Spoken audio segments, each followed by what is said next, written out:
If you do the right three things in the next 90 days, you'll be ahead of most buyers before they even start.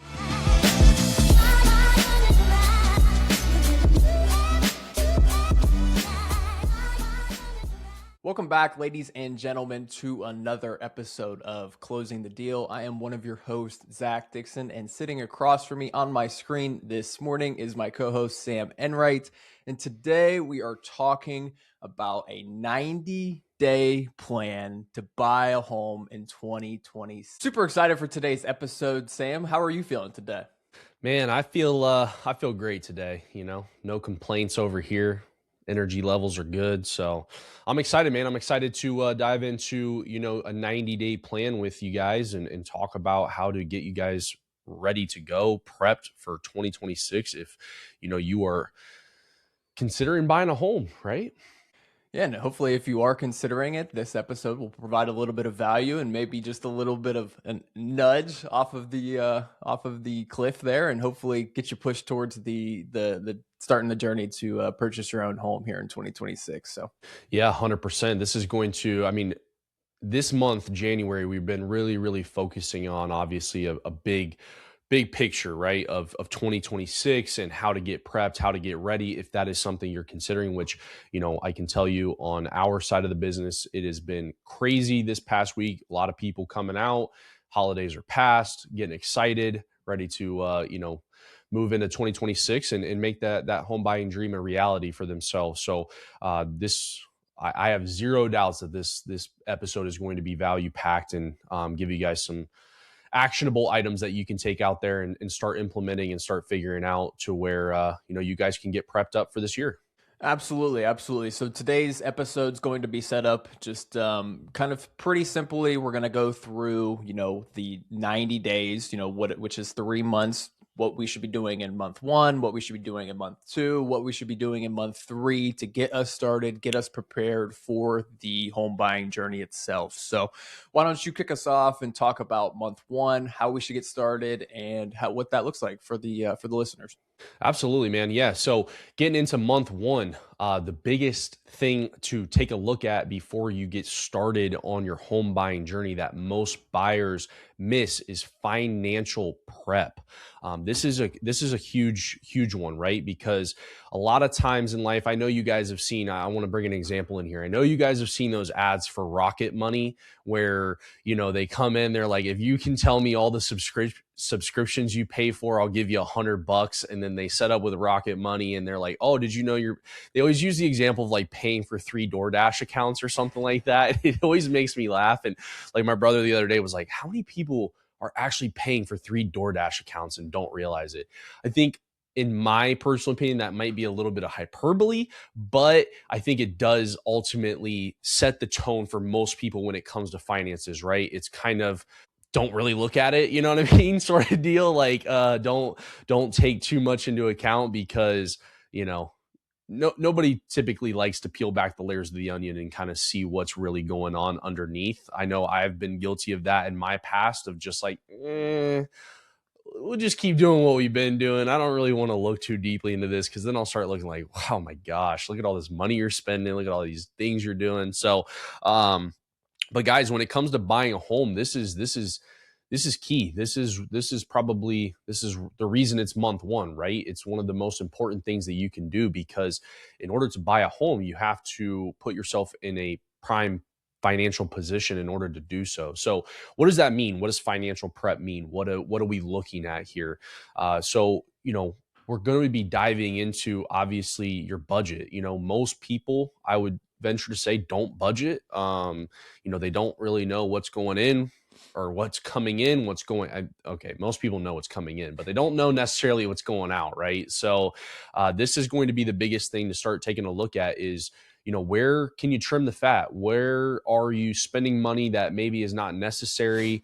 And just overall having awareness of what is coming into your bank account and what is going out of your bank account when it comes to your subscriptions, to your day-to-day life. How much money are you spending on food? How much money are you spending on gas, groceries, eating out, just your average everyday lifestyle type things. That's going to be really important because just like we were talking about 2 episodes back, guys, when your lender takes a look over your overall credit profile and your budget and all of that, right, we're going to be looking at your gross monthly income. We're going to be looking at debts that are coming out on credit. But again, that's not taking into account groceries, insurance, gas, all your day-to-day life essentials that you are paying.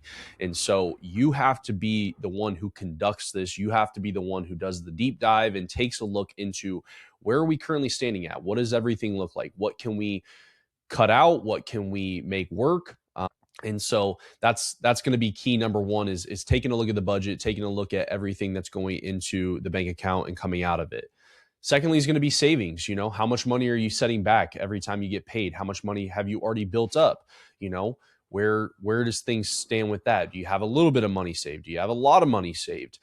Because obviously buying a home is going to be an expensive process. If it's not expensive in the actual purchasing, if you're using like a zero down loan or you're using a down payment assistance loan or those sort of things, and you're coming out of pocket very little to buy your home, I can assure you that on some point there's going to be money coming out of your pocket when it comes to owning your home, whether that's upgrades, whether that's things naturally taking their progression, things like hot water tanks, like appliances that are a little bit on the older end and maybe go bad and now you have to replace them, right? These are things that a lot of people don't consider, because when you look at a house, you're just like, man, this is awesome, this is perfect. And then, you know, 3 months in, you know, your dishwasher goes bad and now you got to purchase a new one. And what's the plan for that?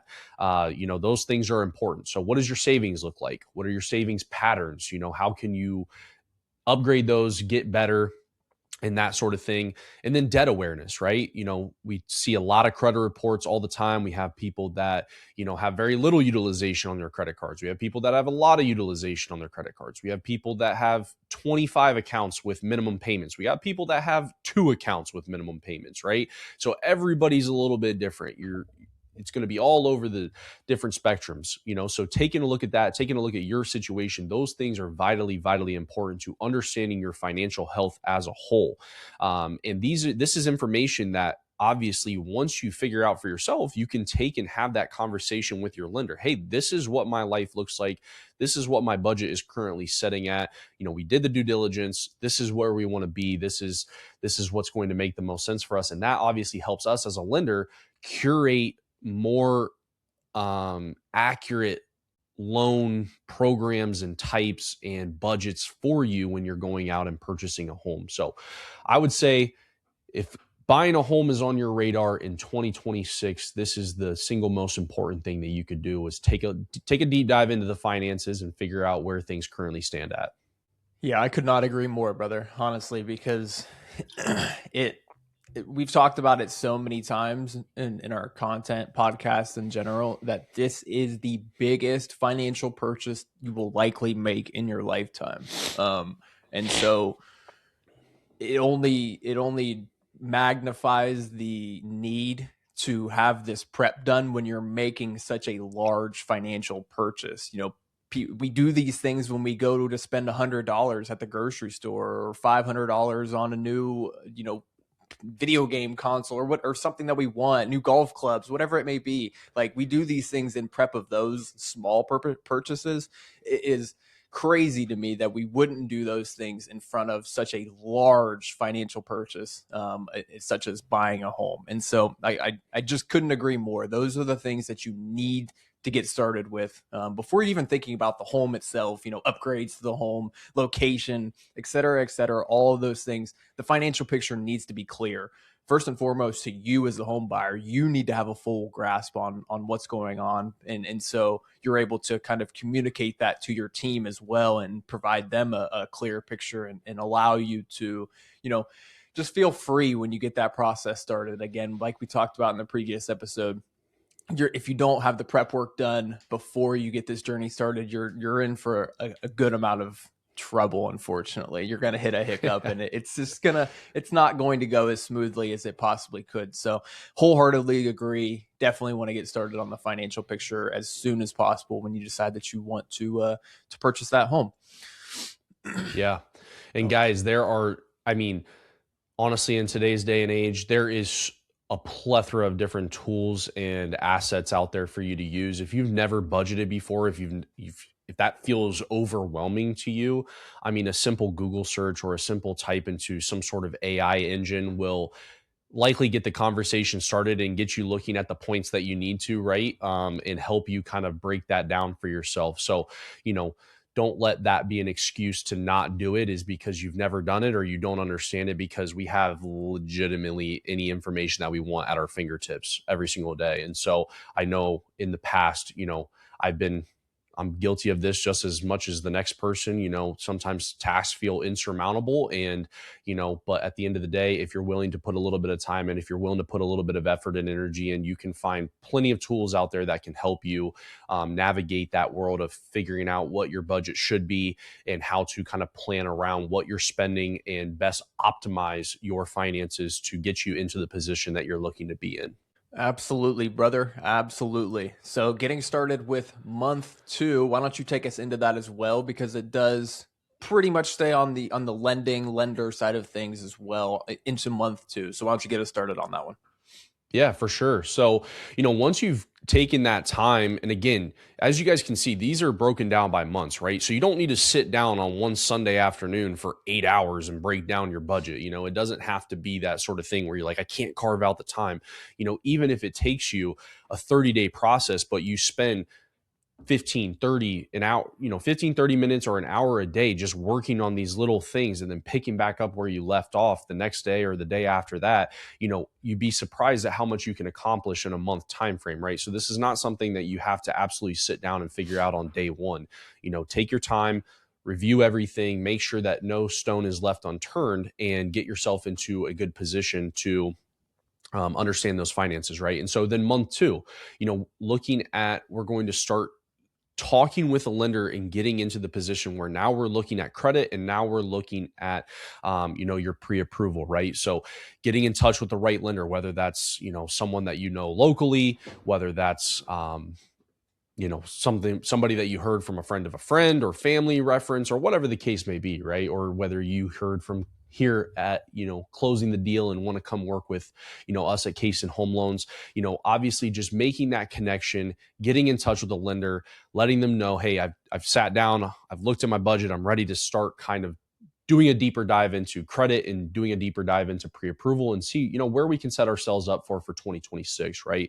So credit's going to be the big one. This is one that there are free tools out there. There's things like Credit Karma, there's things like Experian that will allow you to create accounts and get on there and do a monitor of your credit. Now, are these the best tools in the world? No, they're not. They're free. So most normally free tools are never going to be the best tools in the world.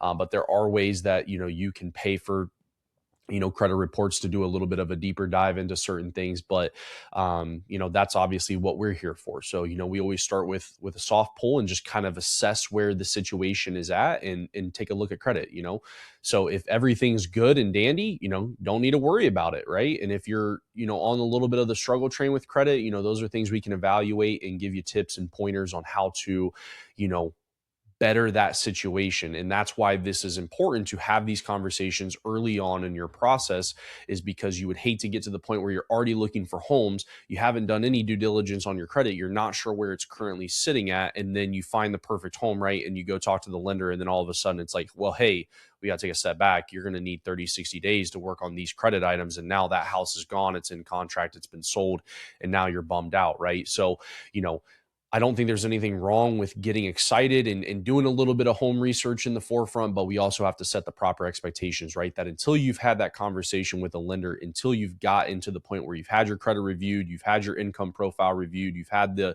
loan application as a whole taken into consideration, that is what exactly it is. It's just excitement. It's just emotions running. We got to be a little bit more diligent on, the realities of how this process works, right? So getting in touch with the lender, talking about credit, talking about pre-approval, looking at income, seeing where things currently stand, and then devising a plan based on, hey, these are my financial goals. This is where I'm at. And this is where, I want to be home-wise. Perfect. That's awesome. Let's take a look. Let's deep dive in here and see how we can best help assist and serve you in getting to that end goal. And so month 2, that's going to be your most important thing, is start having those conversations and seeing where it is that you stand and where you may need to get to in order to get yourself in the position to buy the home. For sure. Great information, because I think And I think you will be able to speak to this as well. I've seen plenty of disappointed buyers try to skip to month 3 that I'm going to start talking about here shortly before they do this month 2. And kind of like you just mentioned, they get on to Zillow or realtor.com and they see this house that they absolutely love. They need to go see it today because it already has multiple offers. And then they go try to get a pre-approval letter within 2 hours of the showing. And ultimately what happens is they have things on their credit that they didn't know about. And now they have to get those things taken care of. And usually, like you mentioned, that's not a quick process. That's not going to happen in 2 to 3 hours before the showing or before they want to write this offer up on this house that they just saw an hour ago. And so it's very, very important to take these months and these steps in the correct order, because again, if we fall in love with this property before we're ready, it's just going to set us up for a little bit of disappointment. And that's ultimately what we don't want in this scenario, in this process, is really any disappointment. We want to have this process go as smoothly as possible, and ultimately end it with you at a home that you love and feel comfortable with as a whole. And so just want to reiterate, make sure we're following the correct steps here, and it'll save us from disappointment. That's for sure. Yeah, man. And again, like we talked about in the last episode, it can't be, when it comes to, buying and renting, unfortunately, there's a reason that we started this podcast, right? And that was to bring awareness to things that are not normally talked about out there inside of the real estate scope, and to bring honesty and, I guess, clarity to what the process actually looks like. And, the reason for that is most people think, yeah, I just, when I want to buy a home, I just start on Zillow and see if there's anything that piques my interest, and then I go from there, right? But not to say that we haven't had scenarios where that's worked out. I mean, it has. It can be some sort of a cluster at first, right? It can be a little, daunting and very, anxiety ridden. But, we have had, success with clients who, start the process that way. But, I feel like there's a lot more sense of, just groundedness and just security in the decision that you're making when you take a look at the financial picture as a whole, and then you begin that part of the process, right? And so, ultimately that's what we're here for, is to let you guys know that this is a much better route to go. You can make your decision however you want. If you don't want to take the information, you want to go out and find a home and then, try to scramble to get everything put together, by all means, go ahead and do that. But, there are better ways and more systematic ways to make it, definitely a lot easier on you when you're starting this process. So just something to consider, have those conversations early on. And then, then we get to the fun part, right? Which is where Zach's going to take us into now. And that's, the part that gets everybody excited. It's the, it's like anything, like Zach mentioned earlier, just about budget. We love to go out and I was just telling my mom the other day, I do love to spend money. It is enjoyable, when I find something I want and I get to go out and purchase it, like that, there is a sense of joy in that. And so, I can only imagine that for most people, when it comes to this, there is an extreme amount of enjoyment that comes from checking out different houses and looking at different aspects that you like, things you don't like, and kind of narrowing that down and getting into that. So Zach, why don't you take us into month 3? We're past, reviewing credit. And let's say we've gotten to the point where we actually are, pre-approved, right? Take us into what I would deem the fun part of the transaction, and or the process, and the home search. Yeah, for sure. It most certainly is the most fun part. Nobody really likes the budgeting aspect, finding subscriptions that they didn't know they were paying for, finding things on their credit. Those things aren't really fun. But the home search itself most certainly is. Can 100% confirm that. I would say getting started though, before we get into the fun part, we really, really have to set the proper expectations. What does that look like? It's basically really determining our wants from our needs, and going from there, and making sure that, We're also aware of the, how the process works, how the journey works. It's more than likely not going to be the first house that we see that we are going to go into contract on. You have to set the proper expectation for the timeline, and also with what is going on within your market as well. If we know that it is a seller's market, we have to set the expectation of, if we like this house, we probably need to act on it quick because it will have multiple offers within 24 to 48 hours of being on the market. That's an expectation we absolutely have to set to begin with, if that is what the market dictates for us. And so ultimately, once we set those expectations, now I think is when we get into the fun part of, having the excitement of determining those wants and needs, like I mentioned, and kind of executing on those in within our market and trying to find properties. Obviously, at that point, we'll be going to see properties and discussing on, negotiation terms. All of those fun things are what goes into the process of the home search and ultimately making an offer on a property that we like and enjoy as well. And so I think just one other thing that I would want to touch on within this aspect, and I think it goes back to expectations as well, is really just having patience and feeling convicted in the decisions that we make. I think that once we do that prep work of month one, month two, we're going to have, a confidence about us once we get out and get started in that home journey, home search. We're going to have a confidence that once we know what we want and have the expectation, and once we find that, we're going to feel confident in making the offer. If we didn't do the prep work of month one, month two, and didn't set the proper expectations, that once we did find the home that we wanted to make an offer on, I don't think we would have the confidence level that we do if we do the prep work that is needed and set the proper expectations.